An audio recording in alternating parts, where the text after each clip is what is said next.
21대 국회의원을 뽑는 총선거가 이제 딱 120일 남았습니다.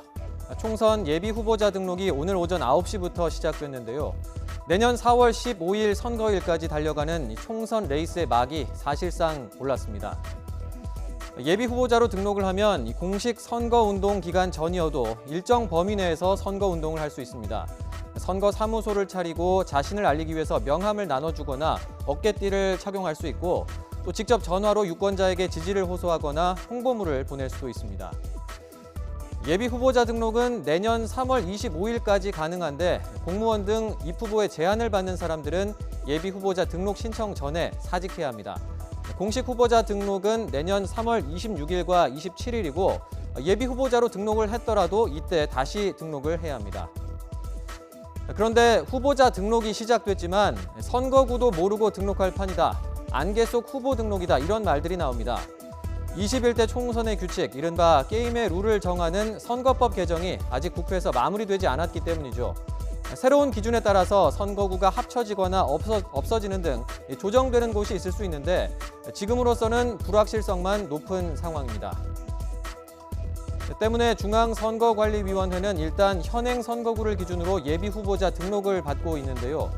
여야가 어렵사리 선거법 개정에 성공한다 해도 선거구를 나누는 획정 작업이 바로 되는 건 아닙니다. 의견 청취, 현장 실사 등을 통해서 선거구를 정하는데 보통 2달은 걸립니다. 사실 공직선거법대로라면 선거일 1년 전에는 선거구가 정해졌어야 하는데 지금은 올해 안에 윤곽이나 드러날지 모르겠습니다. 문제는 이런 상황이 4년마다 반복되는 관행이라는 겁니다. 지난 2016년 20대 총선 때에도 선거일을 42일 남기고 선거구가 발표돼서 깜깜이 선거 논란이 일었고 19대 총선 때는 44일, 18대 총선 때는 47일을 남기고 선거구가 결정된 바 있습니다. 이렇게 선거구가 늦게 정해지면 특히나 조정 가능성이 큰 지역구는 불이익이 적지 않습니다. 이른바 현역 프리미엄이 있는 국회의원과 달리 인지도가 낮은 정치 신인들은 자신을 알릴 시간이 더 부족해지는 거죠. 또 자신이 어느 지역에 출마하게 될지 정확히 모르는 상황에서 제대로 된 공약 구상이 어려운 건 두말할 것도 없습니다. 유권자 입장에서도 우리 동네에 누가 출마하나 관심을 가지고 후보들 간의 정책도 비교를 해보고 해야 하는데 그런 물리적인 시간 자체가 줄어드는 겁니다.